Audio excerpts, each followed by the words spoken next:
Finally अभी हाँ, यहाँ से व्यू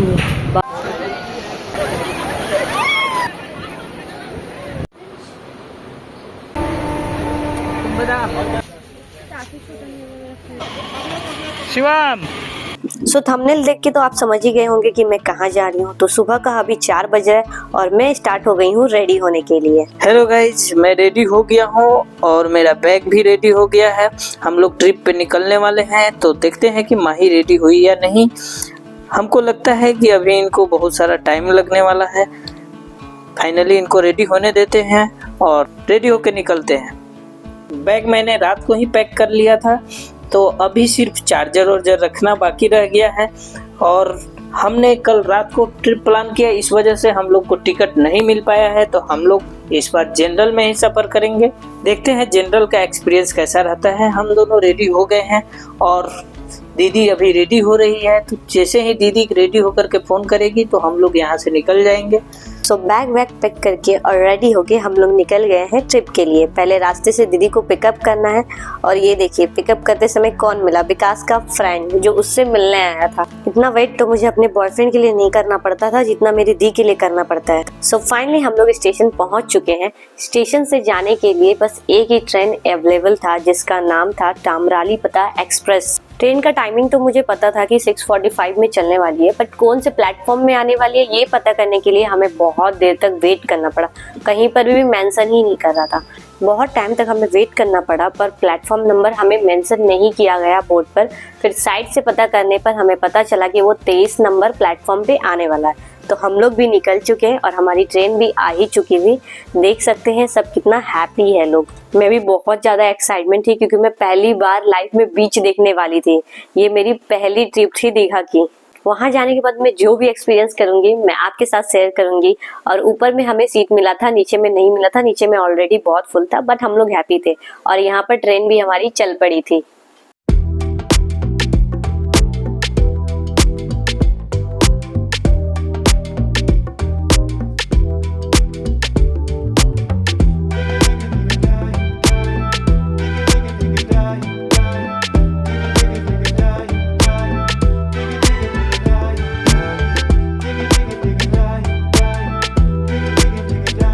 थोड़ी देरी ट्रेन चली थी कि सबसे पहले चाय वाले अंकल आ गए और दीदी ने यहाँ पे सबसे पहले चाय पिया। ट्रेन का टाइमिंग तो 6:45 था, लेकिन ट्रेन 2 घंटे लेट हो गई और 2 घंटे के बाद चली 8:45 में। और यहाँ ट्रेन लेट हो रही थी, इसलिए विकास जी उड़ के जाना चाहते थे ताकि वो जल्दी पहुँच जाए।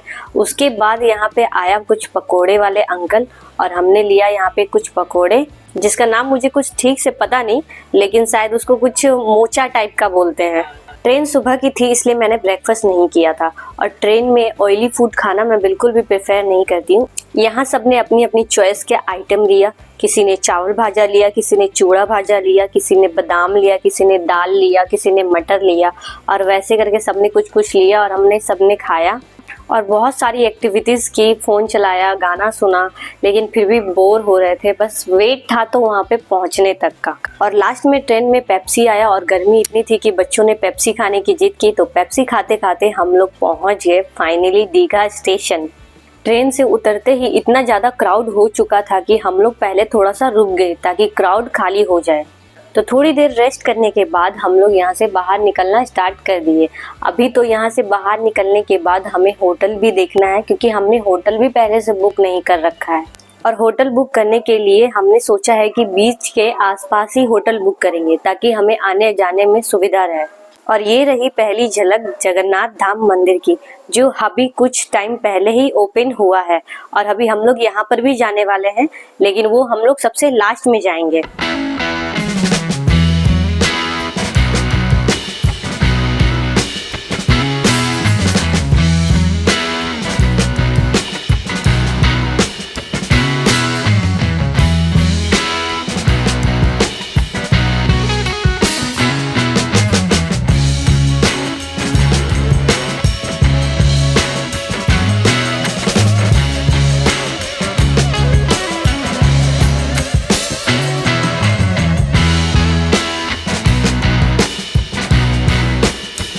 वहां से बाहर निकलते ही हमें टोटो देखना पड़ रहा था और विकास गया है टोटो देखने के लिए।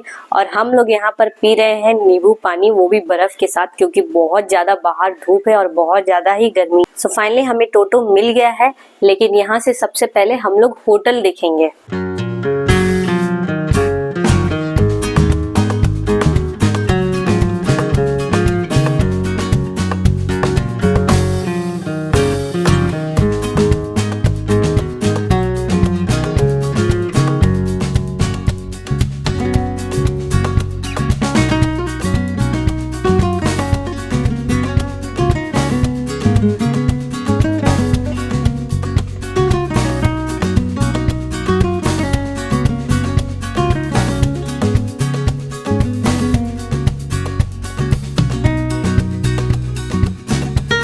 तो आज था संडे और संडे को हर जगह बहुत ज़्यादा क्राउड होता है और खासकर दीघा जैसे जगह में तो बहुत ज़्यादा। तो हमने भी ज़्यादा होटल चेक नहीं किया। न्यू दीघा से बस 5 मिनट की दूरी पे ही हमें ये होटल मिल गया, जिसका नाम था बसंत प्रिया। और इसमें एसी रूम अवेलेबल नहीं था क्योंकि इतना ज़्यादा क्राउड था। नॉन एसी अवेलेबल था, हमने वही नॉन एसी 2 रूम बुक किए। यहाँ पर हमें पर नॉन एसी रूम का 1000 प्राइस पड़ा। यहाँ विकास चेक इन करने के लिए रूम में आईडी अपना सबमिट कर रहा था और उसके बाद हम लोग फाइनली चेक इन कर लिए थे। और मैं आपको दिखाऊंगी सबसे पहले अपना रूम। हमने 2 रूम बुक किया था, जिसमें से ये सबसे पहला रूम है, जो कि अंदर से बहुत ही ज़्यादा ब्यूटीफुल और कंफर्टेबल है। सो रूम ओपन करते ही सबसे पहले फ्रंट में दिया गया है एक वॉशरूम और यहाँ पे एक टेबल जिसमें एक पानी का बॉटल, 2 ग्लास, ट्रे, रिमोट और स्मोकिंग करने के लिए भी सामान रखा गया था। ऊपर वाले साइड में स्विच बोर्ड दिया था जहाँ पे हम चार्जिंग कर सकते हैं और एक छोटी सी प्यारी सी टीवी दी हुई थी जिसे हम देख सकते हैं। और सबसे प्यारी चीज़ जो मुझे यहाँ पे लगी, एक प्यारी सी ड्रेसिंग टेबल जिसमें इतना बड़ा मिरर था।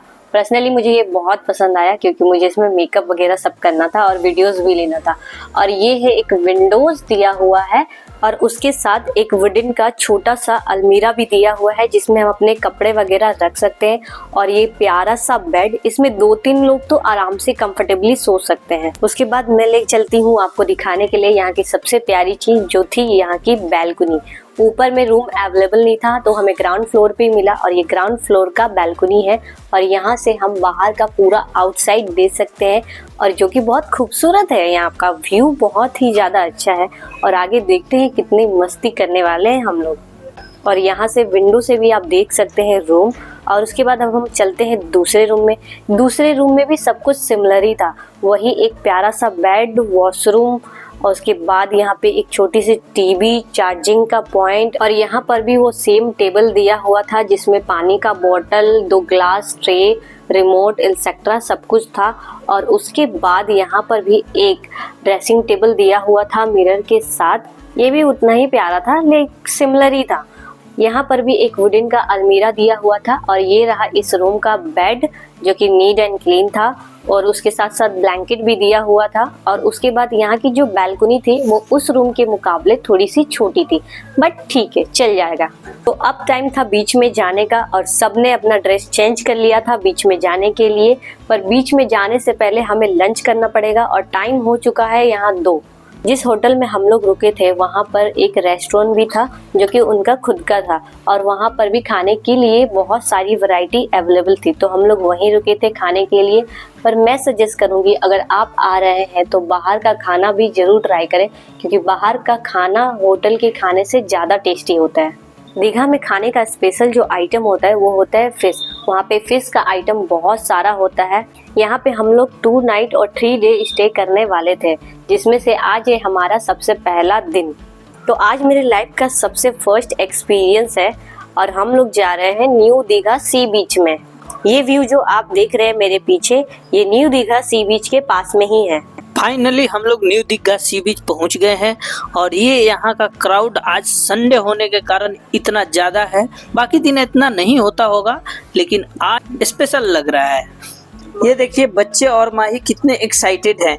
यहाँ से पानी बहुत दूर है जिसके कारण रेत ही रेत दिख रही है और इस रेत में खाने के बहुत सारे स्टॉल लगे हुए हैं जिसमें आइसक्रीम हो गए, नींबू पानी हो गए और भी बहुत सारे चीजें हैं जिनका नाम लेना पॉसिबल नहीं है। यहाँ पर राइड्स करने के लिए बहुत सारे बोट भी है और साथ में हॉर्स भी है। हॉर्स में बैठ के भी आप राइड्स कर सकते हैं।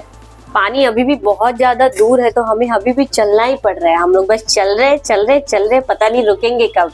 बीच में जाने के साथ साथ लोग यहाँ पे रेत में भी बहुत कुछ ड्रॉ कर रहे हैं। कोई कैसल बना रहा है, कोई इससे घर बना रहा है, कोई हार्ट बना रहा है। तो मैंने सोचा मैं भी ट्राई कर ही लेती हूँ, आज मौका मिला है। तो मैंने भी उसके नाम पे बनाया, पर दी बीच में आ गई, उसने अपना नाम लिख दिया। फिर से मैंने अपना ट्राई किया और मैंने बना दिया।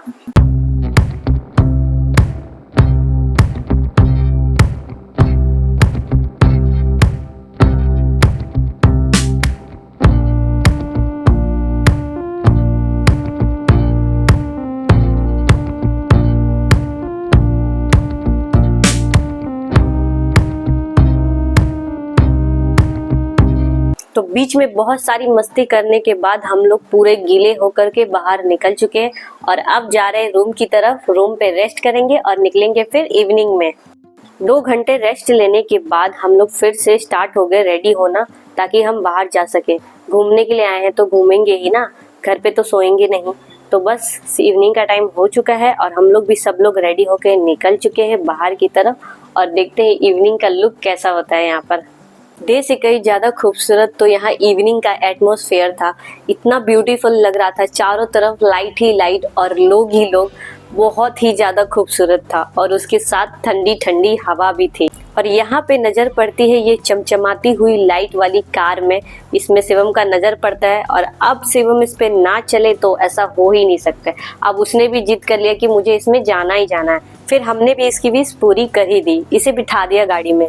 पर यहाँ पे गाड़ी का जो ये प्राइस है ना, 100 रुपीज़ 6 राउंड, और इससे कोई बड़ा बैठ जाए तो सिर्फ 2 राउंड 100 रुपीज़।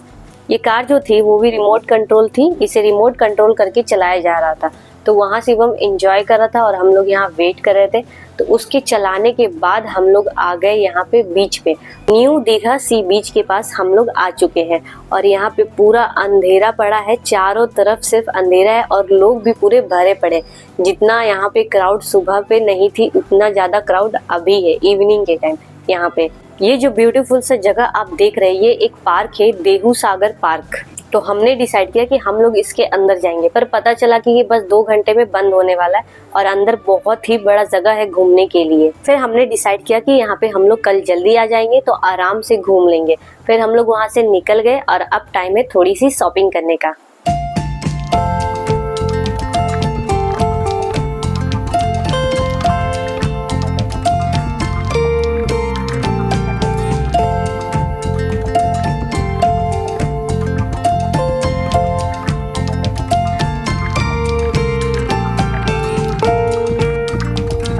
शॉपिंग करने के बाद हम लोग रूम में फिर से वापस आ गए थे और अब है डिनर का टाइम। तो हम लोग जा रहे हैं अपने पास वाले रेस्टोरेंट में डिनर करने के लिए। सो ये था हमारा day first blog in Digha. I hope so आपने एंजॉय किया होगा। कल के ब्लॉग के लिए वेट कीजिएगा। मिलते हैं कल के ब्लॉग में।